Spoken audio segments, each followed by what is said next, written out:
یہ عبارت ہے کہ اہل سنت والجماعت کا، سلفی لوگوں کا، جو اہل حق ہیں، ان کا یہ عقیدہ ہے کہ لوگوں کی سیاست کتاب و سنت اور فہم سلف کے مطابق ہو۔ سیاست کا لفظ جو ہے آج ہمارے ماحول میں، معاشرے میں جب استعمال کیا جاتا ہے تو عام طور سے جو حکومت اور جمہوری طرز کے انداز اختیار کیے جاتے ہیں، الیکشن کے، انتخاب کے اور اتھل پتھل کے، چال بازیوں کے، سیاست کا مطلب یہ نہیں ہے۔ سیاست کا معنی انتظام و انصرام، آداب جہاں بانی اس کو کہتے ہیں، لوگوں کا نظم کرنا۔ ایک گھر میں اگر گھر کا ذمہ دار نظم و ضبط کرتا ہے، اصول ضابطے بناتا ہے گھر کے، تو وہ گھر کی سیاست ہے، سیاست بیت، سیاست بیتی کہتے ہیں۔ سماج اور معاشرے کی سیاست ہوتی ہے۔ اب یہ مسجد ہے، مسجد کے نظام کو چلانے کے لیے یہاں جو بھی نظم و ضبط اصول ضابطے بنائے جائیں تو اس کو اس مسجد کے معاملات کی سیاست کہیں گے۔ تو سیاست انتظام و انصرام اور زندگی کے معاملات میں جو انسان نظم و ضبط بناتا ہے، تو یہ سارے امور دماغ میں رہے۔ یہ جو ہمارے یہاں لفظ سیاست بول کے جو تصور ابھرتا ہے وہ نہیں، نظم و ضبط، لوگوں کے معاملات کو درست کرنا، انتظام و انصرام کرنا، یہ مراد ہے۔ تو لوگوں کے معاملات کو درست کرنے کے لیے جو بھی طریقہ کار اختیار کیا جائے، سیاست اختیار کی جائے، وہ کتاب و سنت اور فہم سلف کے مطابق ہو۔ ہم جو بھی اصول ضابطے اور کسی چیز کو چلانے کے لیے نظام بناتے ہیں، وہ تابع ہونا چاہیے قرآن و حدیث اور سلف کے فہم کے۔ چنانچہ یہ لوگوں پر آسانی کرنے، اب لوگوں کا انتظام کرنے جا رہے ہیں تو اب بہت سے لوگ سوچتے ہیں کہ لوگوں کو سہولت ہو، کسی پر جو ہے ترس کھا کے اس کے تعلق سے ہمدردی کا جذبہ،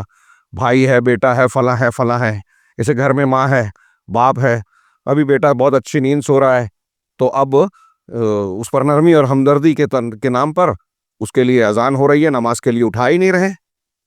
یہ میں ایک چھوٹی سی مثال دے رہا ہوں جو ہر گھر میں ہوتی ہے، ہمارے یہاں ہوتی ہے۔ ایسے ہی سماج اور معاشرے میں کوئی معاملہ ہم کو کرنا ہے تو لوگوں پر آسانی کرنے کے لیے، ان کی ہمدردی بٹورنے یا عہدہ و اقتدار کے حصول کے نام پر ہم کو عہدہ مل جائے، اقتدار مل جائے، اللہ کی حرام کردہ امور کو حلال نہیں کرتے۔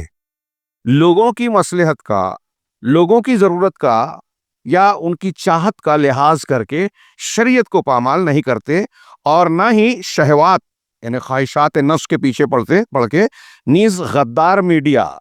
وہ میڈیا اور ذرائع ابلاغ جو الٹی سیدھی باتیں پھیلاتے ہیں، جن کا کوئی اصول ضابطہ نہیں ہے، جو ایمان اور اخلاق کے دائرے سے عموماً باہر نکل جاتے ہیں اپنے مفادات کے لیے، ان کے پیچھے بھی نہیں بھاگتے، اور یہ کہ اللہ ہی سیدھی راہ دکھانے والا ہے۔ یہ جو میں نے پورا ان کی عبارت پڑھی اصول کے طور پر، اس کو دوسری تعبیر میں مختصراً یہ کہہ سکتے ہیں کہ زندگی کے جتنے بھی معاملات ہیں،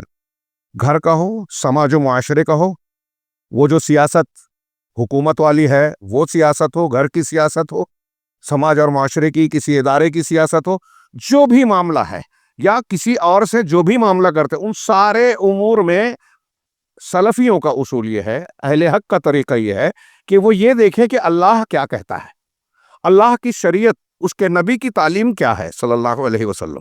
اسی کی پیروی کی جائے۔ دنیا کی، آپ اس اصول پر غور کیجئے، آج ہمارے سماج اور معاشرے میں ہم خود اپنا جائزہ لیں، ارد گرد دیکھیں تو نظر آئے گا کہ اس اصول کی کتنی دھجیاں بگھیرتے ہیں قدم قدم پر۔ ہمارے گھر میں شادی بیاہ ہے تو اب عورتوں کی خواہشات ہے، ارمان ہے، رسم و رواج ہے، سماج اور معاشرے کے تقاضے ہیں، اس کے سامنے ہم قرآن حدیث کی چلو ٹھیک ہے، کہاں روز روز شادی ہوتی ہے، ہاں، ارے بچوں کے ارمان ہے، عورتوں کی خواہش ہے، تو اب ایسے کچھ امور اختیار کیے جاتے ہیں جو ہم جانتے ہیں کہ یہ قرآن و حدیث کے خلاف ہے۔ کوئی اور معاملہ ہوا، میت کا معاملہ ہو گیا، پتہ ہے کہ یہ کام بدعت ہے، یہ سنت کے خلاف ہے، لیکن اب ہمارے سماج اور معاشرے میں اس کا چلن ہے، اب کون لوگوں سے جھنجھٹ اور بات مول لے لے، ابھی مخالفت کریں گے تو لوگ سوال اٹھائیں گے۔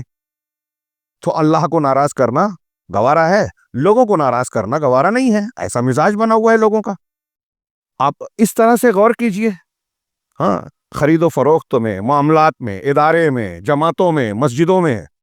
ہاں گھر میں ساس بہو کا جھگڑا ہو رہا ہے، بھائی بہن کا جھگڑا ہو رہا ہے،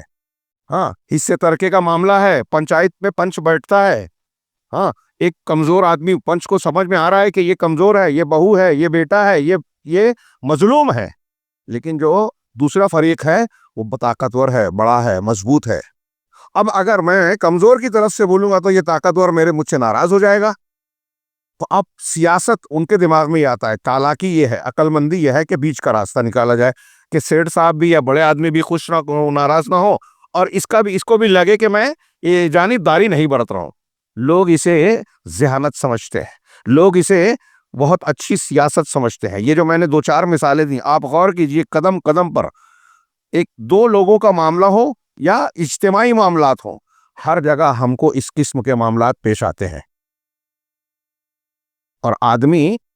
حیرت انگیز بات یہ بھی ہے اس میں ایک اور پہلو کہ لوگوں کی مصلحت کا، اپنی مصلحت کا، مصلحت سے مراد اس کے دماغ میں جو مصلحت آ رہی ہے، شریعت کے مطابق وہ مصلحت نہیں ہے۔ ہاں شرک ہو رہا ہے، خاموش، بدعت ہو رہی ہے، کوئی بات نہیں، ہاں دین کو پامال کیا جا رہا ہے، کوئی بات نہیں، نماز چھوڑی جا رہی ہے، خاموشی، لیکن کوئی رسم چھوٹ جائے تو پھر بات کرنا شروع۔ ہمارے یہاں گھروں میں عورتیں بولتی ہے یہ والا نہیں کریں گے تو لوگ کیا بولیں گے، کوئی یہ نہیں بولتا کہ نماز نہیں پڑھیں گے تو کیا بولیں گے۔ اللہ نے فرض کیا ہے، اللہ کے فرائض کے ترک پر یہ جواب نہیں ہوتا سماج اور معاشرے میں، کہہ رہے دین پر عمل نہیں کر رہے، لوگ کیا بولیں گے۔ ہاں رسم جو لوگوں نے بنائی ہے وہ چھوٹ جائے تو لوگ کیا بولیں گے، یہ ڈر ہے۔ تو اب اس چکر میں نے جو ایک کہا کہ اور خطرناک اور گھناؤنا پہلو ہے برائی کا، وہ یہ ہے کہ جب آدمی اس قسم کی مصلحتوں کو پیش نظر شریعت قرآن حدیث کی تعلیمات کی مخالفت کرتا ہے تو ساتھ ہی ساتھ اس مخالفت کے لیے ایسے بہانے، ایسے جھوٹی دلیلیں پیدا کر لیتا ہے کہ اس کا وہ غلط کام صحیح نظر آئے۔ یہ اور زیادہ برا ہے، عذر گناہ بدتر از گناہ کہا جاتا ہے کہ گناہ کا عذر پیش کرنا گناہ سے بھی برا ہے، یعنی آپ اس گناہ کو آپ نیکی بنا رہے ہو، غلط کو یہ کہہ رہے ہو کہ یہ اس غلط نہیں ہے، صحیح ہے۔ پورے سماج اور معاشرے میں یہی ہو رہا ہے، ایک آدمی حرام کھا رہا ہے، سودی لین دین کر رہا ہے تو وہ اپنی مجبوریاں بتائے گا کہ وہ جو کر رہا ہے وہ کرنے کے لیے مجبور تھا، اس کے لیے کوئی راستہ ہی نہیں تھا۔ ایک آدمی بدعت و خرافات کر رہا ہے، آپ اس سے پوچھئے گا تو وہ اپنے علماء، اپنے بزرگوں، اپنے پیروں کے بیانات کو اس طرح پیش کرے گا کہ گویا وہ اللہ تبارک و تعالیٰ کے دین کی بات کر رہا ہے جو وحی کی شکل میں نازل ہوئی، جبکہ وحی نہیں ہے، وہ لوگوں کا قول ہے، لوگوں کی بنائی ہوئی دینی شریعت کے خود ساختہ دین اور دینی اصول ہے۔ تو بدعت پہ عمل کر رہا ہے لیکن سمجھتا ہے کہ میں دین کر رہا ہوں، دین پر عمل کر رہا ہوں، گناہ کر رہا ہے لیکن سمجھتا ہے کہ میں اجر و ثواب حاصل کر رہا ہوں۔ ہاں اور جو مخالفت کرتا ہے اس کو رد کرتا ہے کہ تم یہ جو کام کر رہے ہو یہ غلط ہے، قرآن حدیث کے خلاف ہے، شریعت اس کی اجازت نہیں دیتی، تو اس سے لڑائی کرتا ہے، دشمنی مول لے لیتا ہے اور اس کے صحیح دین کا رد کرتا ہے۔ یہ اور برائیاں بڑھتے چلی جاتی ہے، غلط کام کرنا نمبر 1، پھر اس غلط کو صحیح کہنا نمبر 2، پھر اس غلط کو غلط کہنے والے کی مخالفت کرنا، دشمنی رکھنا اور اس کے صحیح کو غلط کہنا۔ یہ اور زیادہ بھیانک گناہ ہے کہ آپ اس چکر میں قرآن و حدیث کو رد کر دیتے ہیں۔ یہ ایک سلسلہ جو بہت خطرناک ہے اور آدمی کی دین کے ساتھ دنیا اور آخرت کو تباہ کر دینے والا ہے۔